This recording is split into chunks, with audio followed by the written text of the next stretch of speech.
A coward society called him Handsome Signoles. His name was Viscount Gontran Joseph de Signoles. An orphan and possessed of an adequate income, he cut a dash, as the saying is. He had a good figure and a good carriage, a sufficient flow of words to pass for wit, a certain natural grace, an air of nobility and pride, a gallant mustache, and an eloquent eye, attributes which women like. He was in demand in drawing-rooms, sought after for valses, and in men he inspired that smiling hostility which is reserved for vital and attractive rivals. He had been suspected of several love affairs of a sort calculated to create a good opinion of a youngster. He lived a happy, carefree life, in the most complete well-being of body and mind. He was known to be a fine swordsman, and a still finer shot with the pistol. When I come to fight a duel, he would say, I shall choose pistols. With that weapon, I'm sure of killing my man. One evening, he went to the theater with the ladies, quite young friends of his, whose husbands were also of the party, and after the performance he invited them to take ices at Tortoni's.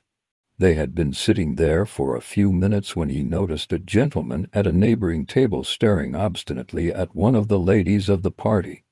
She seemed embarrassed and ill at ease, and bent her head. At last she said to her husband, "There's a man staring at me. I don't know him, do you?"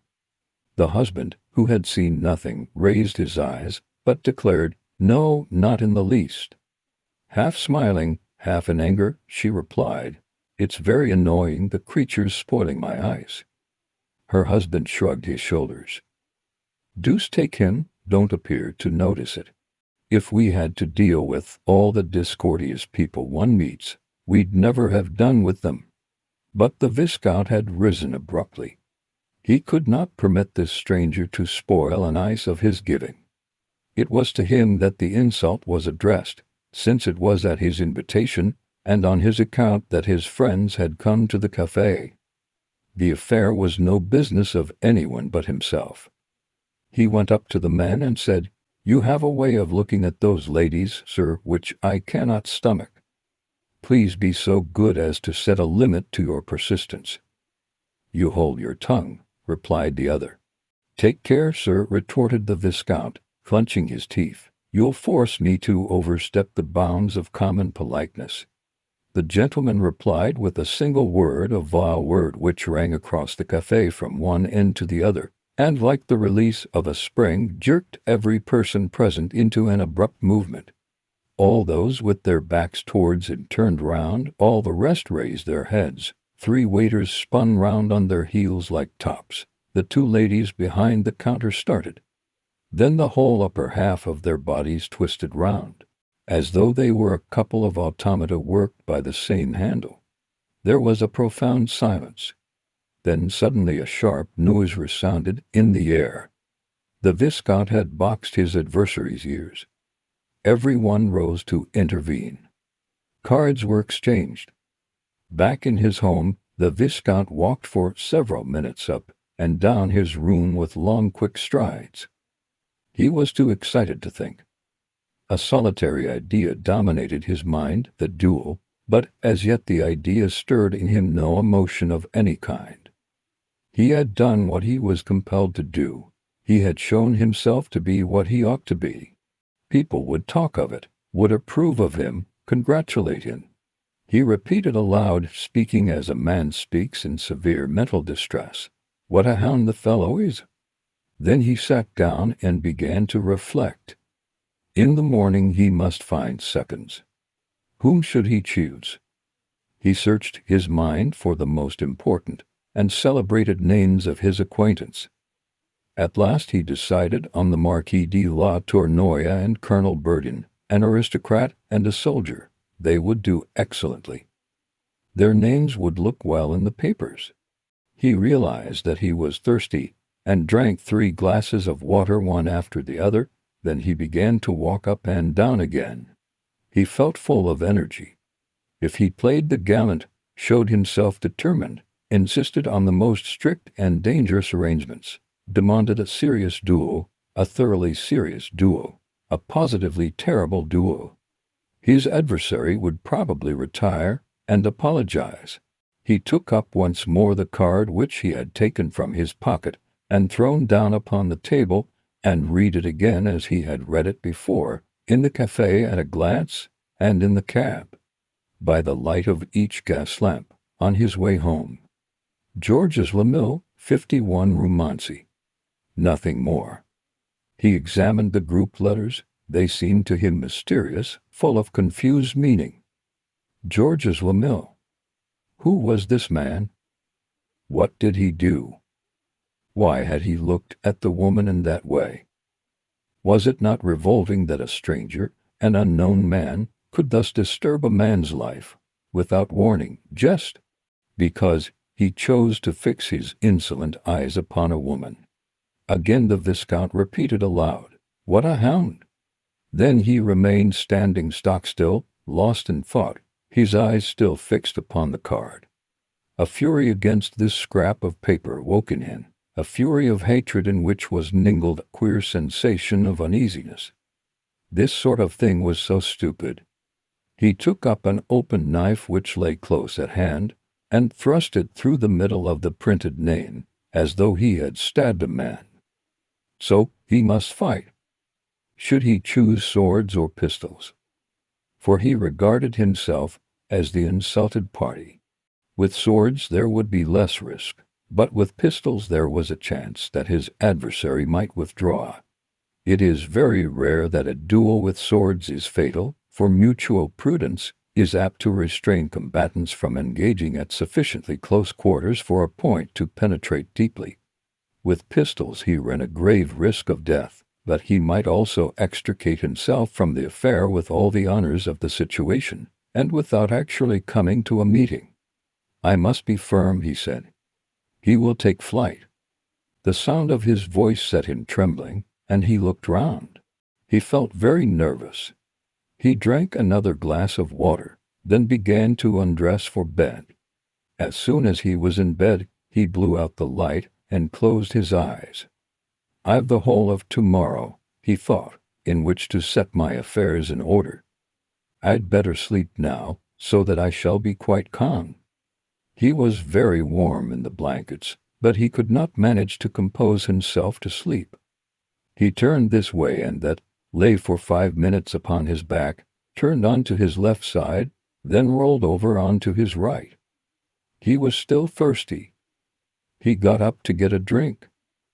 A feeling of uneasiness crept over him. "Is it possible that I'm afraid?" Why did his heart beat madly at each familiar sound in his room? When the clock was about to strike, the faint squeak of the rising spring made him start. So shaken he was that for several seconds afterwards he had to open his mouth to get his breath. He began to reason with himself on the possibility of his being afraid. "Shall I be afraid?" No, of course he would not be afraid, since he was resolved to see the matter through, and had duly made up his mind to fight and not to tremble. But he felt so profoundly distressed that he wondered, can a man be afraid in spite of himself? He was attacked by this doubt, this uneasiness, this terror. Suppose a force more powerful than himself, masterful, irresistible, overcame him, what would happen? Yes, what might not happen? Assuredly he would go to the place of the meeting, since he was quite ready to go. But supposing he trembled? Supposing he fainted? He thought of the scene, of his reputation, his good name. There came upon him a strange need to get up and look at himself in the mirror. He relit his candle. When he saw his face reflected in the polished glass, he scarcely recognized it. It seemed to him as though he had never yet seen himself. His eyes looked to him enormous, and he was pale. Yes, without doubt he was pale, very pale. He remained standing in front of the mirror. He put out his tongue as though to ascertain the state of his health, and abruptly the thought struck him like a bullet. The day after tomorrow, at this very hour, I may be dead. His heart began again its furious beating. The day after tomorrow, at this very hour, I may be dead. This person facing me, this me I see in the mirror, will be no more. Why, here I am, I look at myself, I feel myself alive, and in 24 hours I shall be lying in that bed dead, my eyes closed, cold, inanimate, vanished. He turned back towards the bed, and distinctly saw himself lying on his back in the very sheets he had just left. He had the hollow face of a corpse. His hands had the slackness of hands that will never make another movement. At that he was afraid of his bed, and to get rid of the sight of it, went into the smoking room. Mechanically he picked up a cigar, lit it, and began to walk up and down again. He was cold. He went to the bell to wake his valet, but he stopped even as he raised his hand to the rope. He will see that I am afraid. He did not ring. He lit the fire. His hands shook a little with a nervous tremor whenever they touched anything. His brain whirled, his troubled thoughts became elusive, transitory, and gloomy. His mind suffered all the effects of intoxication, as though he were actually drunk. Over and over again he thought, "What shall I do? What is to become of me?" His whole body trembled, seized with a jerky shuddering. He got up, and, going to the window, drew back the curtains. Dawn was at hand, a summer dawn. The rosy sky touched the town, its roofs and walls, with its own hue. A broad descending ray, like the caress of the rising sun, enveloped the awakened world, and with the light hope, or gay, swift, fierce hope, filled the Viscount's heart. Was he mad, that he had allowed himself to be struck down by fear, before anything was settled, even before his seconds had seen those of this Georges Lamil? Before he knew whether he was going to fight, he washed, dressed, and walked out with a firm step. He repeated to himself, as he walked, "I must be energetic, very energetic. I must prove that I am not afraid." His seconds, the Marquis and the Colonel, placed themselves at his disposal, and after hearty handshakes discussed the conditions. "You are anxious for a serious duel?" asked the Colonel. "Yes, a very serious one," replied the Viscount. "You still insist on pistols?" said the Marquis. "Yes." "You will leave us free to arrange the rest?" In a dry, jerky voice the Viscount stated. 20 paces, at the signal, raising the arm, and not lowering it. Exchange of shots till one is seriously wounded. "They are excellent conditions," declared the Colonel in a tone of satisfaction. "You shoot well, you have every chance." They departed. The Viscount went home to wait for them. His agitation, momentarily quietened, was now growing minute by minute. He felt a strange shivering, a ceaseless vibration, down his arms, down his legs, in his chest. He could not keep still in one place, neither seated nor standing. There was not the least moistening of saliva in his mouth, and at every instant he made a violent movement of his tongue, as though to prevent it sticking to his palate. He was eager to have breakfast, but could not eat. Then the idea came to him to drink in order to give himself courage, and he sent for a decanter of rum, of which he swallowed 6 liqueur glasses full, one after the other. A burning warmth flooded through his body, followed immediately by a sudden dizziness of the mind and spirit. "Now I know what to do," he thought. "Now it is all right." But by the end of an hour he had emptied the decanter, and his state of agitation had once more become intolerable. He was conscious of a wild need to roll on the ground, to scream, to bite. Night was falling. The ringing of a bell gave him such a shock that he had not strength to rise and welcome his seconds. He did not even dare to speak to them, to say good evening to them, to utter a single word, for fear they guessed the whole thing by the alteration in his voice. "Everything is arranged in accordance with the conditions you fixed," observed the Colonel. "At first your adversary claimed the privileges of the insulted party, but he yielded almost at once, and has accepted everything. His seconds are 2 military men." "Thank you," said the Viscount. "Pardon us," interposed the Marquis, "if we nearly come in and leave again immediately, But we have 1,000 things to see to. We must have a good doctor, since the combat is not to end until a serious wound is inflicted, and you know that pistol bullets are no laughing matter. We must appoint the ground, near a house to which we may carry the wounded man if necessary, etc. In fact, we shall be occupied for 2 or 3 hours arranging all that there is to arrange." "Thank you," said the Viscount a second time. "You are all right?" asked the colonel. "You are calm?" "Yes, quite calm, thank you." The 2 men retired. When he realized that he was once more alone, he thought that he was going mad. His servant had lit the lamps, and he sat down at the table to write letters. After tracing, at the head of a sheet, "This is my will," he rose shivering and walked away, feeling incapable of connecting two ideas, of taking a resolution, of making any decision whatever. So he was going to fight. He could no longer avoid it. Then what was the matter with him? He wished to fight. He had absolutely decided upon this plan of action, and taken his resolve, and he now felt clearly, in spite of every effort of mind and forcing of will, that he could not retain even the strength necessary to get into the place of meeting. He tried to picture the duel, his own attitude, and the bearing of his adversary. From time to time his teeth chattered in his mouth with a slight clicking noise. He tried to read, and took down Chateau Villard's code of dueling. Then he wondered, does my adversary go to shooting galleries? Is he well known? Is he classified anywhere? How can I find out? He bethought himself of Baron Vaux's book on marksmen with the pistol, and ran through it from end to end. Georges Lamille was not mentioned in it.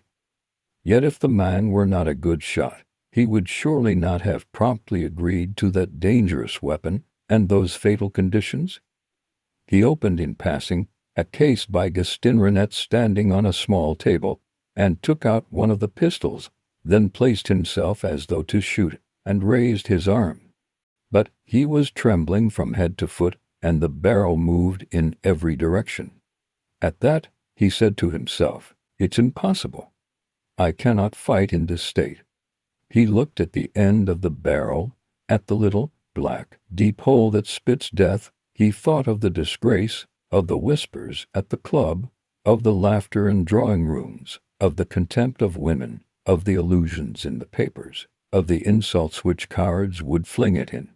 He was still looking at the weapon, and, raising the hammer, caught a glimpse of a cap gleaming beneath it like a tiny red flame. By good fortune or forgetfulness, the pistol had been left loaded. At the knowledge, he was filled with a confused, inexplicable sense of joy. If, when face to face with the other man, he did not show a proper gallantry and calm, he would be lost forever.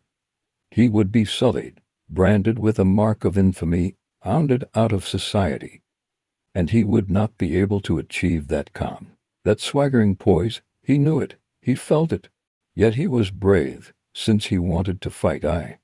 He was brave since. The thought which hovered in him did not even fulfill itself in his mind, but, opening his mouth wide, he thrust in the barrel of his pistol with savage gesture until it reached his throat, and pressed on the trigger. When his valet ran in, at the sound of the report, he found him lying dead upon his back. A shower of blood had splashed the white paper on the table, and made a great red mark beneath these 4 words, "This is my will."